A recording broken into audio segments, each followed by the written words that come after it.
बिस्मिल्लाहिर्रहमानिर्रहीम। अस्सलामुअलैकुम। मैं हूं आबद शहजाद और एक बार फिर से मैं आप सबके सामने हाज़िर हुआ हूं एक नई तालीमी और मालूमाती वीडियो लेकर। अगर आप लोग इस चैनल पर नए हैं और अभी तक आपने इस चैनल को सब्सक्राइब नहीं किया तो मेरी आपसे गुजारिश होगी कि इस चैनल को सब्सक्राइब कर लें और बेल का बटन दबाएं ताकि आइंदा आने वाले दिनों में जितनी भी तालीमी और मालूमाती वीडियोस इस चैनल पर अपलोड हों उनका नोटिफिकेशन आप तक पहुंच सके और आप इन वीडियो से इस्तेफादा कर सकें। अगर आपको कोई भी वीडियो इस चैनल पर पसंद आती है तो मेरी आपसे ये भी गुजारिश होगी कि इस वीडियो को अपने सोशल मीडिया के प्लेटफॉर्म पर ज़रूर शेयर करें ताकि जितने भी हमारे साथी असातिज़ा कराम हैं उन तक भी ये मालूमात पहुँच सकें और वो इनसे मुस्तफ़ीद हो सकें। अब आते हैं आज की वीडियो की तरफ। आज की ये वीडियो ख़ास तौर पर प्रमोशन के मौजू पर बनाई गई है और इंशाल्लाह ताला आपको ये वीडियो ज़रूर पसंद आएगी। मैं इंशाल्लाह ताला डिटेल के साथ आपको बताऊंगा कि जो प्रमोशन का जो प्रोसेस है वो क्यों इतनी तेज़ी के साथ नहीं बढ़ रहा और कौन सी ऐसी परेशानियां हैं जो मुख्तलिफ असातिज़ा कराम दरपेश आ रही हैं और उनकी जो प्रमोशन है वो लटकी हुई है।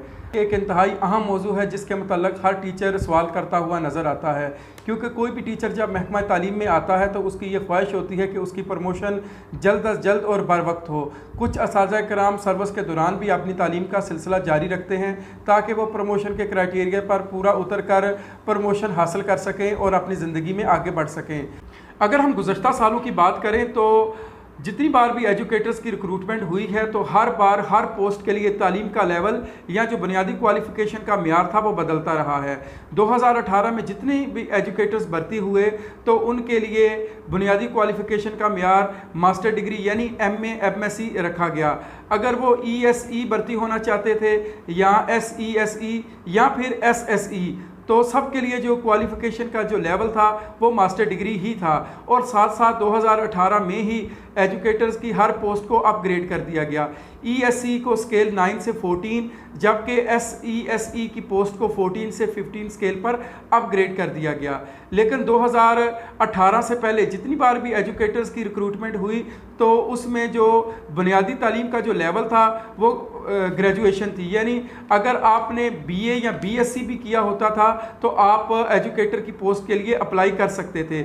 लेकिन 2018 में जो एजुकेटर्स भर्ती हुए उसमें ये तालीमी काबिलियत मास्टर डिग्री कर दी गई।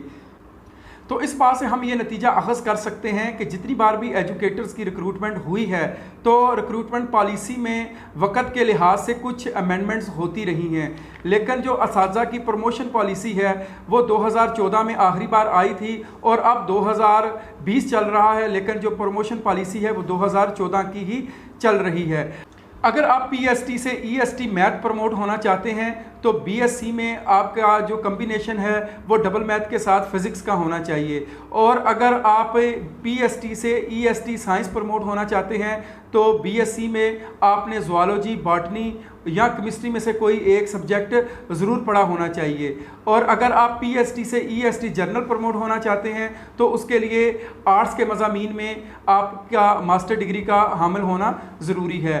उसके बाद जितने भी EST हैं अगर वो SST बनना चाहते हैं तो मतलूबा कैटेगरी में आने के लिए आपके पास मास्टर डिग्री का होना ज़रूरी है, तब आप EST से SST प्रमोट हो सकते हैं। अगर आप EST से SST साइंस प्रमोट होना चाहते हैं तो साइंस मज़ामीन में MSc की डिग्री होनी चाहिए, और अगर आप EST से SST जर्नल प्रमोट होना चाहते हैं तो आपके पास आर्ट्स के मज़ामीन में मास्टर डिग्री का होना ज़रूरी है।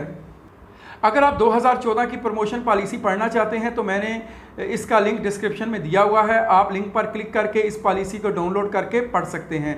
बाकी तो ठीक है, लेकिन ज़्यादातर जो प्रमोशन में मसला आ रहा है वो PST से EST मैथ और साइंस के लिए आ रहा है। अगर आपने साइंस मज़ामीन में यानी रियाजी फ़िज़िक्स में अगर आपने MSc या MPhil भी किया हुआ है तब भी आप बतौर EST मैथ या साइंस के प्रमोशन नहीं हासिल कर सकते, क्योंकि आपका BSc में वो कम्बिनेशन नहीं है। क्योंकि जो कम्बिनेशन EST मैथ के लिए है वो डबल मैथ और फिज़िक्स का होना चाहिए। अगर आप डबल मैथ और स्टैट पढ़ा हुआ है या अगर आपने डबल मैथ और साथ कंप्यूटर पढ़ा हुआ है तो आप प्रमोशन के लिए अहल नहीं है। ये सबसे ज़्यादा जो एजुकेटर्स हैं उनके साथ ज़्यादती है, क्योंकि जब 2018 में सब के लिए जो तालीमी काबिलियत है उसका म्यार MA MSc कर दिया गया है तो प्रमोशन के लिए MA MSc को क्यों कंसीडर नहीं किया जाता, ये सबसे बड़ा सवालिया निशान है। जब भी प्रमोशन का अमल किसी ज़िले में शुरू होता है तो असाज़ा कराम अब महकमे से ये सवाल करते हैं कि जब हायर क्वालिफ़िकेशन उन्होंने अचीव की हुई है तो उसके बावजूद भी वो ग्रेजुएशन के जो मज़ामीन का कम्बिनेशन है वो क्यों देखते हैं। तो आगे से जो महकमा तालीम के अफसरान हैं जो हर ज़िले में मौजूद हैं, उनका यही कहना है कि जब 2014 की प्रमोशन पॉलिसी मौजूद है तो हमने उसी को फॉलो करना है और उसी पर अमल करते हुए हमने असाज़ा की प्रमोशन का अमल पूरा करना है। अगर बाद में कोई पॉलिसी आई होती तो हम उसको ज़रूर फॉलो करते, लेकिन क्योंकि अभी तक कोई पॉलिसी नहीं आई तो जो 2014 की पॉलिसी ही है उसी को हम लोग फॉलो करेंगे। अभी आप अपनी स्क्रीन पर एक आर्डर का छोटा सा स्क्रीनशॉट देख रहे हैं, ये मेरे पास मौजूद भी है। अगर आप देखना चाहें तो ये आपको मिल भी जाएगा। ये ठीक 2 दिन पहले जारी हुआ है और डिस्ट्रिक्ट एजुकेशन ऑफिसर ने जारी किया है।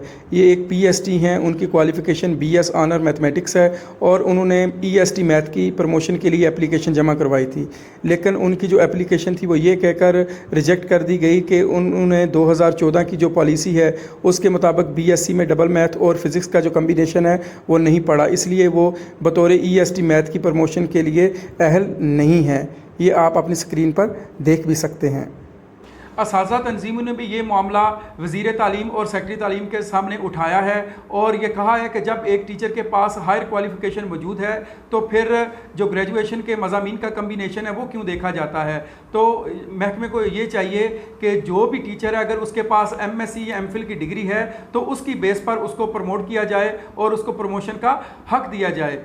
तो आगे से महकमे का भी यही जवाब है कि 2014 की पॉलिसी के बाद कोई नई पॉलिसी नहीं बनी, इसलिए हम भी 2014 की पॉलिसी के तहत प्रमोशन करने के पाबंद हैं। लेकिन इंशाअल्लाह ताला ईद के बाद वज़ीर आला के सामने हम ये मामला ज़रूर रखेंगे और इस पर बहस करेंगे कि जितने भी असाज़ा के जायज़ मुतालबात हैं उस पर अमल किया जाए और ये जो 2014 की पॉलिसी है तो इसको भी रिक्रूटमेंट पॉलिसी की तरह अमेंड किया जाए, ताकि अगर इसमें हायर एजुकेशन के लेवल को शामिल कर लिया जाता है, यानी अगर बीएससी की बजाय एमए, एमएससी या एमफिल के लेवल को अगर शामिल कर लिया जाता है तो असाज़ा की जो प्रमोशन है वो जल्द अज जल्द और बरवक़्त हो सकती है और ज़्यादा से ज़्यादा असाज़ा कराम इस प्रमोशन से फ़ायदा उठा सकते हैं। अब देखते हैं कि ईद के बाद क्या गवर्नमेंट लाए अमल इख्तियार करती है।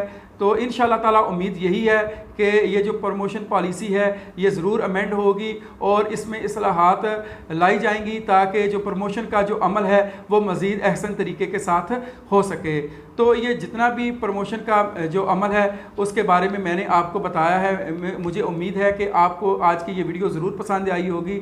अगर आपको आज की ये वीडियो पसंद आई है तो इसको आगे शेयर करें और इस चैनल को सब्सक्राइब करें। इंशाअल्लाह ताला मैं आगे भी प्रमोशन के अमल पर मज़ीद वीडियो बनाता रहूँगा। आपने मेरे साथ और इस चैनल के साथ जुड़े रहना है। मुझे दीजिए इजाज़त। इंशाअल्लाह ताला अगली वीडियो के साथ मैं आपके सामने दोबारा से हाज़िर हूँगा। अल्लाह हाफ़िज़। पाकिस्तान जिंदाबाद।